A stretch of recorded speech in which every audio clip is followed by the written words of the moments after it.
오늘 봉독해 주신 말씀을 중심으로 종려주의를 맞아서 우리 안에 입성하신 예수님이라는 제목으로 함께 말씀을 나누기를 원합니다. 예수님께서 우리 인류의 죄를 대속하기 위해서 예루살렘으로 마지막 공생의 끝에 입성하신 것을 기념해서 우리는 종려주일로 지킵니다. 종려주일은 예수님께서 예루살렘에 입성하실 때에 유대 백성들이 종려나무, 즉 대추야자죠, 밤추리, 그 가지를 꺾어서 흔들며 환대한 데서 붙여진 이름입니다. 예수님이 나귀 새끼를 타고 예루살렘으로 들어가자 백성들은 일제히 함께 호산나 호산나 외치며 종려 가지를 흔들며 예수님을 즐겁게 환영했습니다. 예수님의 예루살렘 입성은 사람들로부터 환영을 받거나 영광을 얻으려는 것은 아니었습니다. 오히려 반대로 죄인인 우리 모든 인간의 죄를 위해서 마지막 한 주간 고난을 받으시고 십자가에서 말로 닿을 수 없는 그 고난 가운데 대속의 죽음을 막기 위한 그런 예루살렘 입성이었습니다.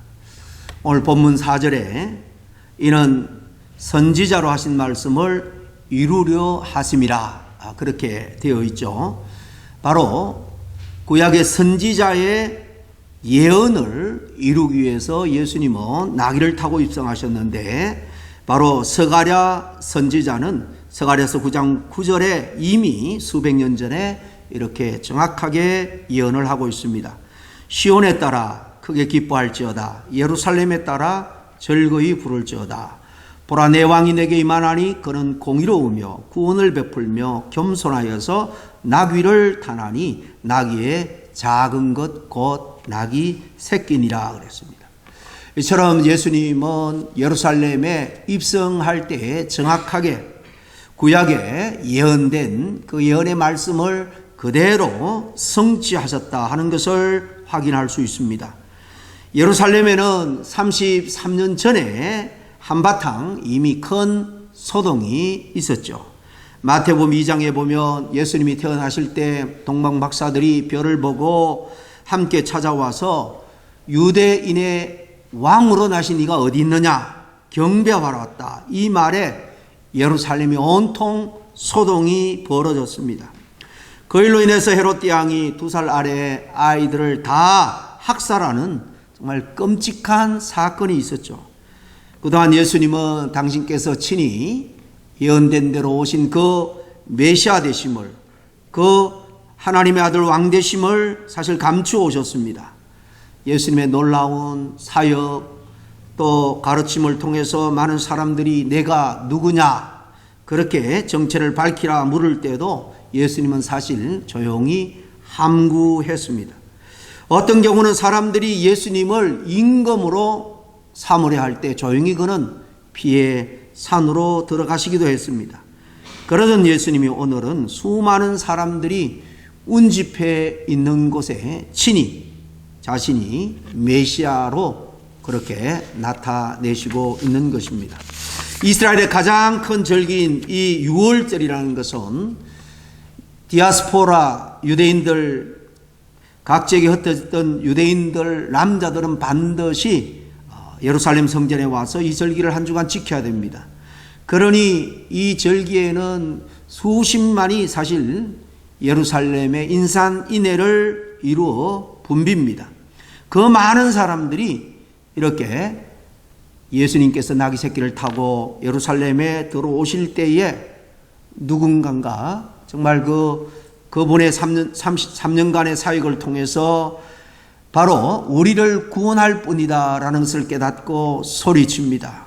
종려나무를 꺾어서 길에 펴기도 하고 흔들면서 찬양을 하기를 오늘 9절에 보니까 호산나 다윗의 자손이여 찬송하리로다 주의 이름으로 오시는 이여 가장 높은 곳에서 호산나 하더라 그랬습니다. 호산나 호산나 이 말은 속히 우리를 구원하소서라는 그런 말입니다. 그때 몇몇 바리새인들은 이것이 못마땅해서 예수님에게 이 백성들이 저렇게 하는 것을 중단하게 하라, 그렇게 다그칩니다. 그러나 이제 마지막 때가 되었음을 아신 주님께서 만류하지 않았습니다. 만약에 저 사람들이 이렇게 외치지 않는다면 돌들이 소리칠 것이다 라고 말씀하기도 했습니다. 호산나 찬양은 바로 예수님께서 메시아 되심을 나타내는 것입니다. 즉 죄에서 구원하실 우리의 구세주 되심을 나타내는 겁니다. 매년마다 맞이하는 이 종려 주일이지만은 예수님을 정말 우리의 심령 가운데 입성케 하여서 정말 그분이 우리의 메시아 되시고 구세주 되심을 다시 한번 확인하고 그분께 온전히 예배하는 시간이 되기를 바랍니다. 나를 죄와 사망에서 건져내실 구세주 주심을 확신하고 그분께 온전히 감사할 수 있기를 바랍니다. 이렇게 우리는 예수님을 메시아로 뿐만 아니라 우리의 인생의 주인으로, 왕으로 모셔야 합니다. 오늘 5절에 이미 보신 것처럼 시온의 딸에게 이르기를 내 왕이 내게 임하나니 그는 겸손하여 낙이 곧 멍에 매는 짐승의 새끼를 탓도다 하라 하셨느니라 했습니다. 또 예수님께서 예루살렘에 입성하실 때 군중들은 예수님을 향해서 주의 이름으로 오시는 왕이여 이렇게 소리쳤다라고 다른 복음서에는 기록하고 있습니다. 예수님을 자신의 왕으로 영접한 겁니다. 그러나 그들의 의도는 매우 인간적이고 이기적인 목적에서 그렇게 소리친 거예요. 나중에 그들은 자기 그 이기적인 목적이 이루어지지 않는 것을 깨닫게 되자 갑자기 돌변해서 저를 십자가에 못 박으라 소리소리 치기도 했습니다. 그러니 이들의 환호를 받으실 때 예수님은 썩 기뻐하지는 않았을 것 같아요. 오히려 그들의 본심을 깨뜨려 하시는 주님께서 정말 마음으로 슬퍼하셨을 겁니다. 환영하는 저 무리들의 속마음, 그들의 의도를 너무나 잘 아셨기 때문입니다. 대부분 그들은 예수님을 대단히 정말 훌륭한 분, 다윗의 그 왕권을 가지고 와서 정말 자기들을 로마의 압제로부터 해방시켜 줄 뿐으로 정치적인 지금 압제로부터 자유케 줄 뿐으로 생각을 했다는 것입니다. 원수 같은 저 로마를 이 땅에서 몰아내고 진정 우리에게 자유와 해방, 정말 자유정부를 세워줄 것이다 기대를 한 겁니다. 그런데 나중에 그들은 자신의 이 인간적인 육적인 욕구가 채워지지 않는 것을 보게 되자 반발합니다. 오히려 그 예수님에 대한 실망을 뛰어넘어 정오하며 미워합니다. 결국 예수님을 십자가에 못 박으라 소리칩니다. 빌라도가 그의 죄를 발견하지 못했다는 것을 말함에도 불구하고 오히려 그 핏값을 우리에게 돌리라 그렇게까지 이야기하면서 예수님을 사형털로 내몰았습니다. 오늘 본문에 나와 있는 이 많은 사람들의 환영은 사실은 예수님을 자기의 주인 되는 왕으로 환영한 게 아닙니다. 자신의 욕구를 채워줄 조건부 환영인 셈이죠. 그러나 그분은 우리를 천국의 백성으로 삼기 위해서 친히 이 땅에 오셔서 몸 버리고 피 흘려셔서 십자가에 죽기까지 그렇게 오신 진정한 섬김의 왕입니다. 믿음의 눈을 뜨지 않으면 그분이 진정한 정말 우리 인생의 왕이 되심을 고백하거나 맞이할 수도 없는 거예요. 그분은 인간에게 죽음과 사망을 가져오는 죄의 문제를 가장 근본적인 인간의 문제, 이 죄의 문제를 해결하기 위해서 하늘 보좌를 버리고 낮고 천한 이 땅에 육신의 몸을 입고 오신 것입니다. 죄 없으신 분이 십자가에서 희생하셨기 때문에 우리의 죄의 문제가 해결이 되고 사망과 영원한 멸망의 그 저주에서 우리는 구원을 얻게 된 것입니다. 그분은 죄로 말미암아 오는 모든 인간의 고통, 질병, 그리고 그것의 결국인 사망에서 우리를 구원하기 위해서 오신 거예요. 또 도적질하고 죽이고 멸망시키는 사단의 소굴에서 우리를 구원하여서 죄로부터 자유케 하기 위해서 왕의 권세를 가지고 오신 것입니다. 우리에게 죄로부터 해방하고 자유를 주려면 악한 마귀 사단을 이기는 능력, 힘이 있어야 가능하기 때문입니다. 그래서 친히 하나님의 아들이 이 땅에 인간의 몸을 입고 오신 것입니다. 그러나 그분은 세상의 권위적인 왕처럼 그렇게 오시지 않았습니다. 오히려 겸손한 모습으로 이 땅에 왔습니다. 성경에 보니까 모든 것이 겸손의 왕의 상징으로 가득 차 있는 것을 우리가 발견할 수 있습니다. 첫째, 그분이 정말 이 세상에 하나님의 아들로 왕으로 오신다면 당당하게 정말 기세등등한 말을 타고 오셔야 될 텐데 오히려 그는 대신해서 새끼 나귀를 타고 오셨습니다. 세상의 왕처럼 화려한 카펫을 깔게 하지 않고 오히려 사람들의 겉옷과 종려나무 가지를 길에 깔았습니다. 웅장한 군악대가 빵빠르를 울린 것이 아니라 무수한 무리들이 호산나 찬송을 부르는 가운데 이 땅에 오셨습니다. 우리 인간의 눈으로 볼 때 참으로 흠모할 만한 아름다운 것이 조금도 사실 없었습니다. 그래서 이미 이사야 선지자가 일찍이 이사야 53장에 이렇게 예언하셨죠. 그런 연한 순 같고 마른 땅에서 나온 줄기 같아서 고운 모양도 없고 풍채도 없은즉 우리의 보기에 흠모할 만한 아름다운 것이 없도다 라고 한 그대로입니다. 그러나 그분은 온유와 겸손으로 모든 사람들의 마음을 얻고자 한 것입니다.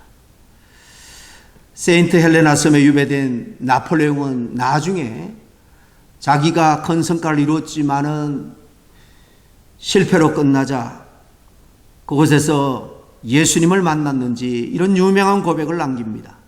나는 총과 칼로 세계를 정복하려 했지만 결국 실패했다.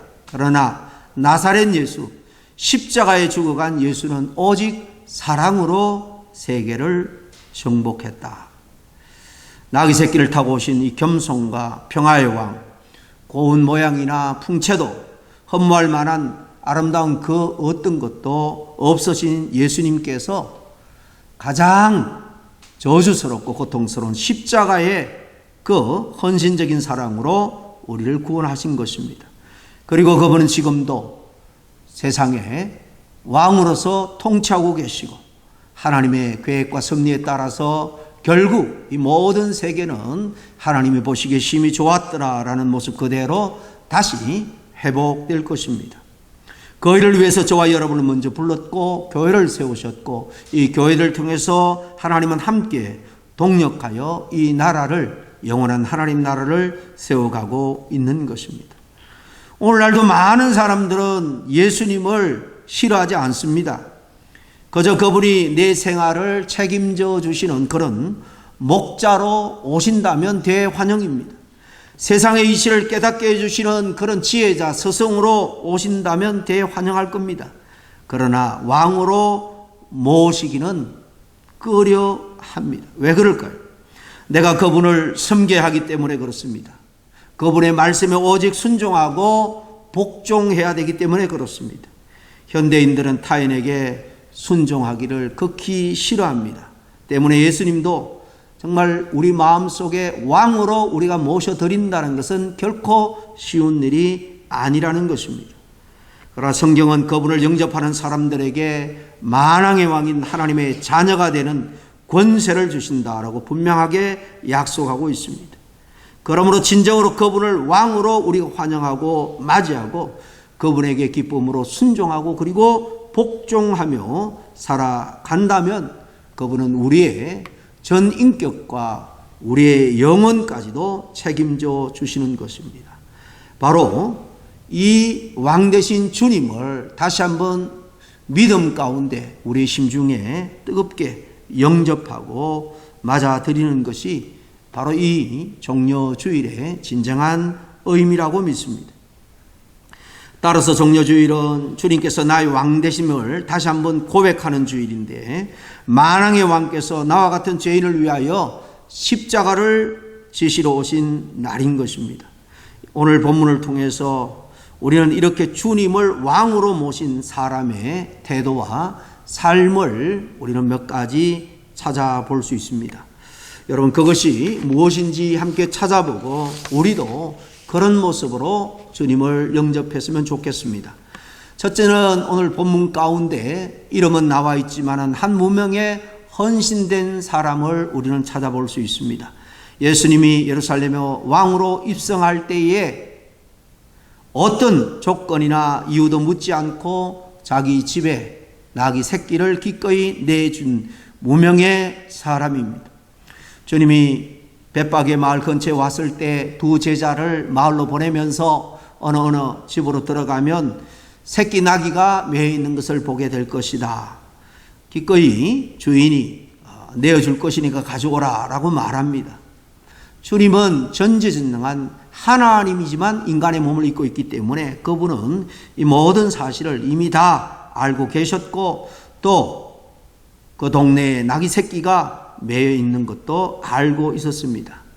그런데 이 나귀 임자는 성경에 이름도 나와 있지 않지만은 주님이 쓰시겠다라고 말할 때 이유도 묻지 않고 즉시 나귀 새끼를 주님의 제자들에게 내주었습니다.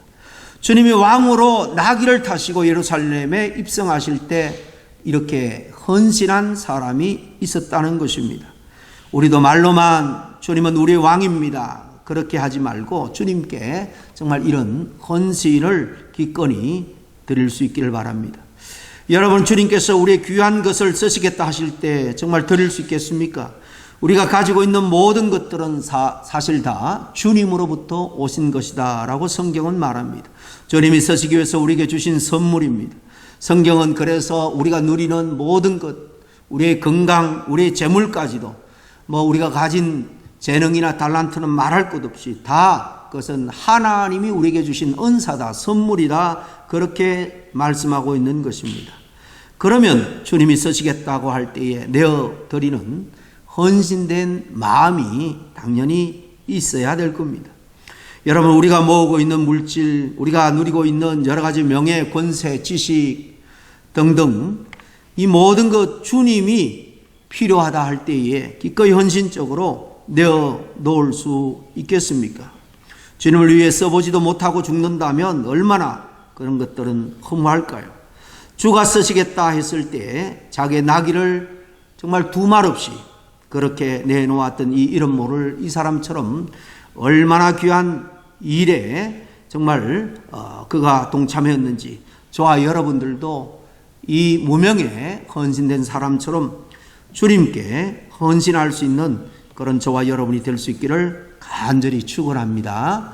오늘 말씀의 두 번째 보면은 주님께서 입성할 때 자기의 겉옷을 벗어서 그 예수님이 가는 길에다가 깔아드리고 주변에 또 나무 가지를 잘라다가 펴드린 사람이 있습니다.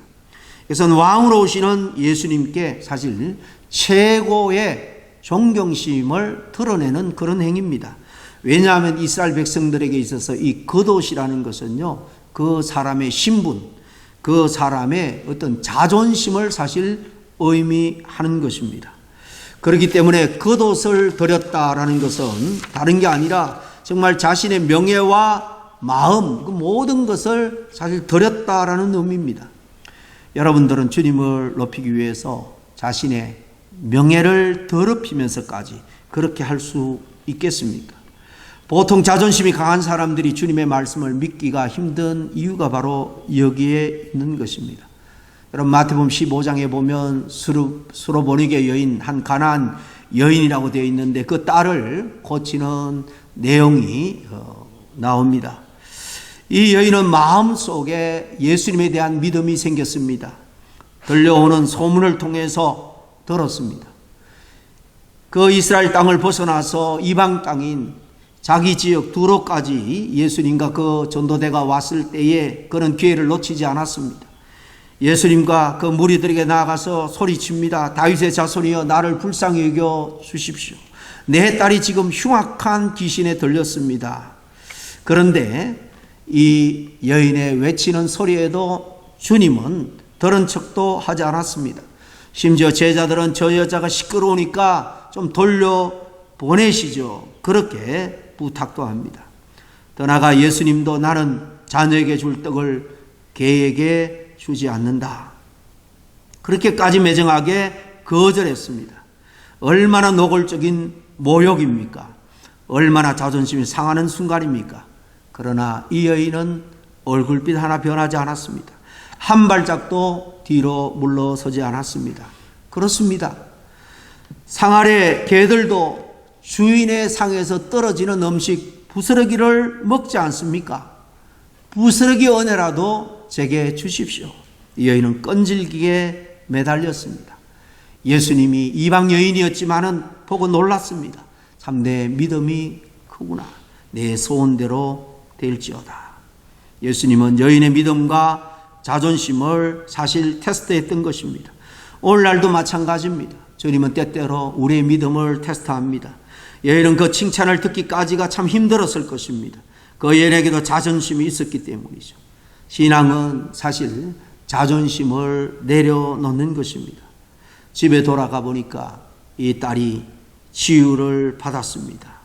그처럼 주님께 자존심을 내려놓고 그분만을 의뢰할 때 놀라운 역사가 오늘 저와 여러분에게도 일어날 줄로 믿습니다. 이처럼 우리는 우리의 자존심을 내려놓을 때 주님을 우리 안에 온전히 주인으로 왕으로 모셔드릴 수가 있는 것입니다. 마지막으로 이 장면에 호산나 소리치는 무리들이 있었습니다. 물론 그들은 진심으로 정말 그분이 그 인생 정말 죄로부터 생명을 구원할 구세주로 믿었는지는 모르겠지만 그러나 우리를 구원해달라 우리를 구원해달라 소리소리 쳤습니다. 얼마 후에 바라바를 내어주고 십자가에 못 박으라 라는 것을 예수님이 알았지만 그러나 적어도 죄와 사망의 권세에서 나를 구원해달라는 그 말, 정말 그것이 우리 인간에게 실존적으로 가장 절박한 문제이기 때문에 그 부르짖음에는 주님이 기뻐하셨습니다. 여러분, 주님은 지금도 이 부르짖음을 기뻐하십니다. 에레미야 33장 3절에 보니까 너는 내게 부르짖으라고 말합니다. 예수님은 마태복음 7장 7절에 너는 정말 나에게 구하고 찾고 두드리라 그렇게 말씀합니다. 죄인인 우리는 정말 이 우리를 구원해 달라는 이 간절한 간구와 찬양 변함없이 정말 해야 될 줄로 압니다. 사망의 권세가 여전히 우리의 마음과 우리의 가정과 이 땅 가운데 여전히 있는 한 이 부르짖음, 이 간구는 끊어져서는 안 됩니다. 주님이 예루살렘에 입성하실 때 자기의 것을 주님을 위해서 기꺼이 내놓은 그런 헌신적인 한 무명의 사람이 있었습니다. 자기의 자존심, 마지막까지 남은 그 자존심까지도 다 땅에다 깔아버리고 그 위에 왕 대신 예수님이 걸어오시도록 준비한 사람들도 있었습니다. 그런 사람들이 있었기에 왕의 길이 열릴 수 있었던 것입니다. 그리고 호산나 외치며 주님이 정말 우리의 죄와 사망의 권세로부터 구원할 자다라고 외친 이들도 있었습니다. 우리는 형식적으로 아니라 정말 우리의 인간의 근본 문제, 죄의 문제를 해결하여서 우리의 영혼까지 영생토록 살 구원을 이룰 뿐이라는 것을 믿고 우리는 찬양하고 고백하고 간구해야 할 줄로 믿습니다. 오늘도 우리 주님은 당신을 기쁘게 여기는 그런 성도들을 찾고 있습니다. 메시아여 왕 대신 주님을 늘 기쁘게 하는 성도님들을 기다리고 찾고 있는 것입니다. 바로 저와 여러분이 주님이 기뻐한 그 한 사람이 될 수 있기를 주의 이름으로 간절히 축원합니다. 기도하겠습니다. 하나님 아버지 감사합니다. 죄의 본성을 가지고 태어나서 죄를 짓다가 죄의 결과인 영원한 사망의 지옥에 떨어질 수밖에 없는 우리 인생들, 그러나 하나밖에 없는 독생자를 우리의 죄 문제를 해결해 주기 위해서 낮고 천한 이 땅에 인간의 몸을 입고 오셔서 우리의 죄값인 모든 고난과 또 결국 죽음의 값을 치르기 위해서 친히 인간의 성정을 다 가지시고 오셔서 고난받으시고 정말 십자가에 우리의 구원을 위해서 당당히 올라가신 주님을 생각합니다. 주님께서 이 일을 위해서 입성하기 위해서 오신 그 귀한 일에 헌신하는 많은 사람들이 있었던 것처럼 저희들도 정말 늘 주님을 우리 삶의 인생의 주인으로 모시기 위해서 그들처럼 헌신의 마음, 정말 우리의 마지막 남은 자존심까지도 주님 앞에 내려놓고 헌신하고 충성하는 저희들 될 수 있도록 인도하여 주시옵소서. 예수님의 이름으로 기도하옵나이다. 아멘.